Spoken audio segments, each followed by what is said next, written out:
Hello dear students, welcome to Maths Education. ইতিমধ্যে thumbnail চাই তোমালোকে সকলো নিশ্চয়কৈ গম পাইছা। আজিৰ ডিসকাশনৰ বিষয়বস্তু হৈছে ক্লাস 10 ৰ সাৰ্কেল চেপ্টাৰৰ থিওৰেম 1।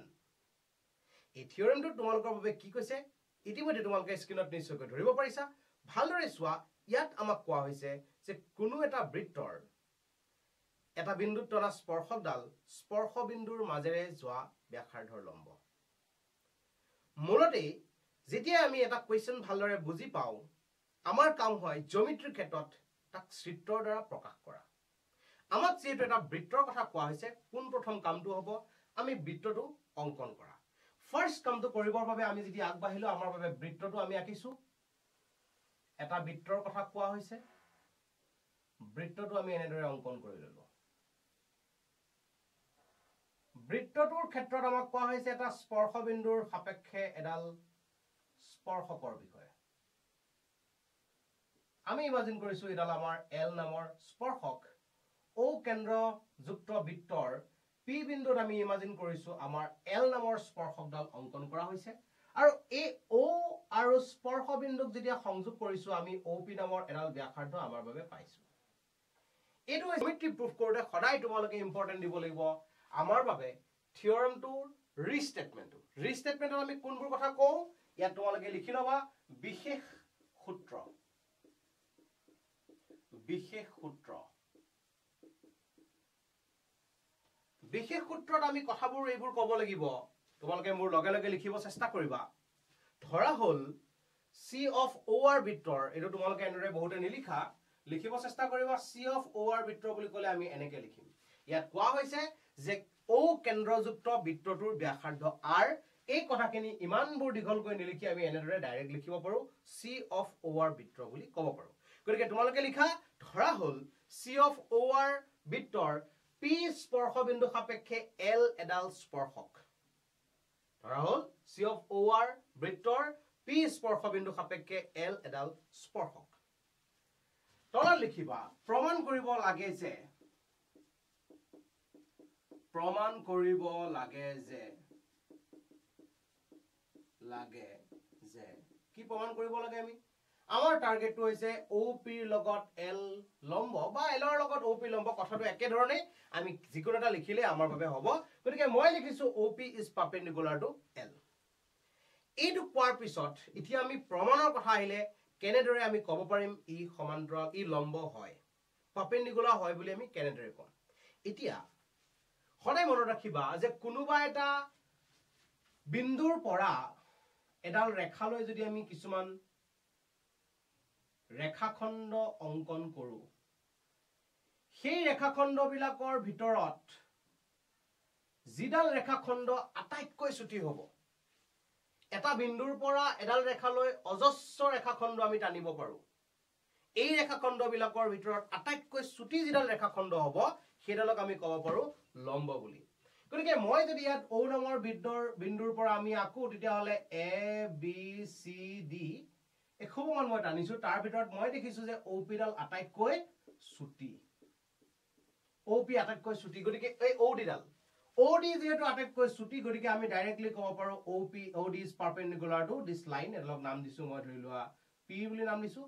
তেতিয়া আমি ক'ব পাৰো O D perpendicular two P. এই কথাটো ক্লিয়াৰ কৰিবা।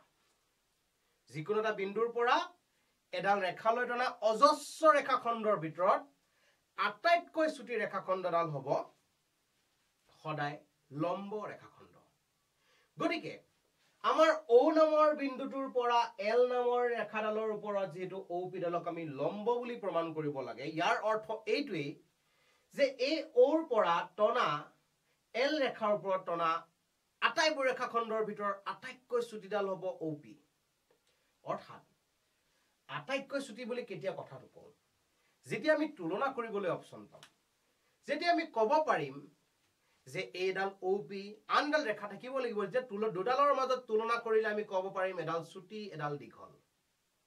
এতিয়া ঘটনাটো হৈছে ইয়াত চোন ও নামৰ বিন্দুটোৰ পৰা এল নামৰ ৰেখাডালৰ ওপৰত ও পিৰ বাদে আন কোনো ৰেখাখণ্ড নাই। ফাৰ্স্ট কামটো আমাৰ বাবে হ'ব যে এই এল নামৰ ৰেখাখণ্ডৰ ওপৰত অন্য এটা বিন্দু আমি কিউ ইমাজিন কৰিছো আৰু এই ও আৰু কিউ আমি সংযোগ কৰিছো। এনেদৰে আমি সংযোগ কৰি ললো আমাৰ কামটো কৰিলো আমি নিজে নিজে কৰিছো আমাক দিয়া থকা নাই আমি কামটো নিজে যেহেতু কৰিছো গতিকে ইয়াত আমি লিখিব লাগিব তেনেদৰে ইয়াত আমি কৰিলো কি ইয়াত আমি ডাইৰেক্ট প্ৰমাণটো লিখিব পাৰো বা অংকন হিচাপে তোমালোকে লিখিব পাৰা মই অংকন হিচাপে তোমালোকক লিখি দিছো যিকোনো তাত লিখিলে হ'ব কথাটো কৈ দিলে হ'ব খুব সুন্দৰকৈ এল ৰেখাৰ ওপৰত পিৰ বাদে অন্য এটা বিন্দু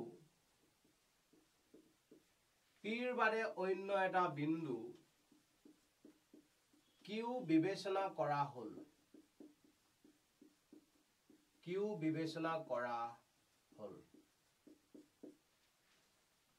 মই এই এল ৰেখাডালৰ ওপৰত পিৰ বাদে ভালকে মনত ৰাখিবা কথাটো বাক্যটো খুব সুন্দৰকৈ লিখিব চেষ্টা কৰিবা পি বিন্দুটো এটা এলৰ ওপৰত আগৰ পৰা আছে সেই পি বিন্দুটোৰ বাদে বেলেগ এটা বিন্দু মই ইমাজিন কৰিছো কিউ আৰু ও কমা কিউ সংযোগ কৰা হ'ল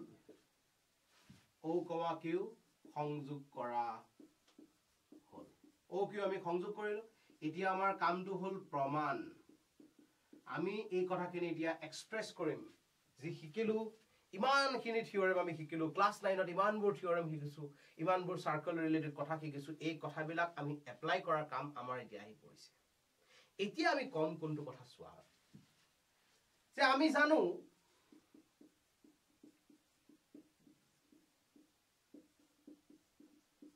জানো যে ইয়াতে আমি এটা কথা ক্লিয়াৰ হৈ আছে যে এল C of OR বৃত্তৰ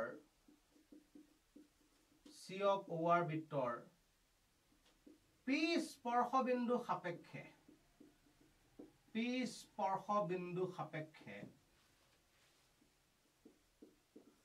সাপেক্ষে L এডাল স্পৰ্শক কথাটো ক্লিয়াৰ কৰিবা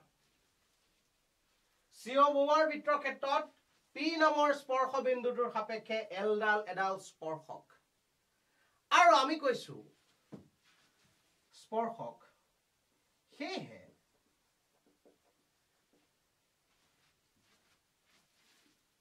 L স্পৰ্শকৰ ওপৰত পিৰ বাদে আটাইবোৰ বিন্দুৱেই বৃত্তটোৰ বহিঃ বিন্দু এই কথাটো ক্লিয়াৰ কৰিবা এইখিনিতে আছে আচল কথাটো C of OR বৃত্তৰ P স্পৰ্শ বিন্দু সাপেক্ষে L এডাল স্পৰ্শক আৰু আমি জানো কোনোবা এটা বৃত্তৰ ক্ষেত্ৰত স্পৰ্শকডালৰ স্পৰ্শবিন্দুৰ বাদে আন যিমান বিন্দু স্পৰ্শকডালৰ ওপৰত থাকে সেই আটাইবোৰেই বৃত্তটোৰ বাহিৰৰ বিন্দু হয় অৰ্থাৎ এডাল স্পৰ্শকে এটা বৃত্তক কেৱল মাত্ৰ এটা বিন্দুতহে টাচ কৰে সেই টাচ কৰা বিন্দুটোৰ বাৰে আন যিমান হাজাৰ হাজাৰ বিন্দু থাকিব আটাইবিলাক বৃত্তটোৰ বাহিৰত থাকিব অৰ্থাৎ যেহেতু আমি কনফাৰ্ম কৰিলো তেতিয়া হলে আমি ক'ব পাৰো কিউ বৃত্তটোৰ বহিঃ বিন্দু কিউ বিন্দুটো বৃত্তটোৰ বহিঃ বিন্দু বুলি আমি ক'ব পৰা হ'ব এটাকে আমি জানো কোনোবা এটা বৃত্তৰ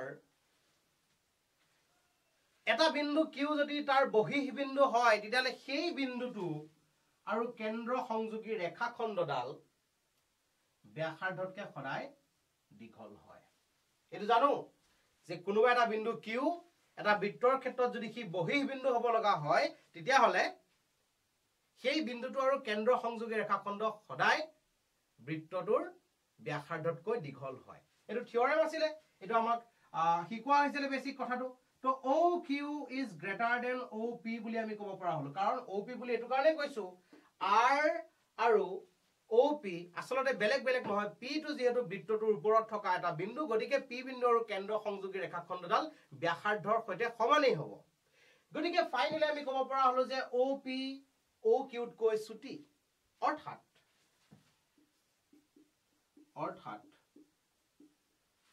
ওৰ পৰা এললৈ টনা ৰেখাখণ্ডবোৰৰ ভিতৰত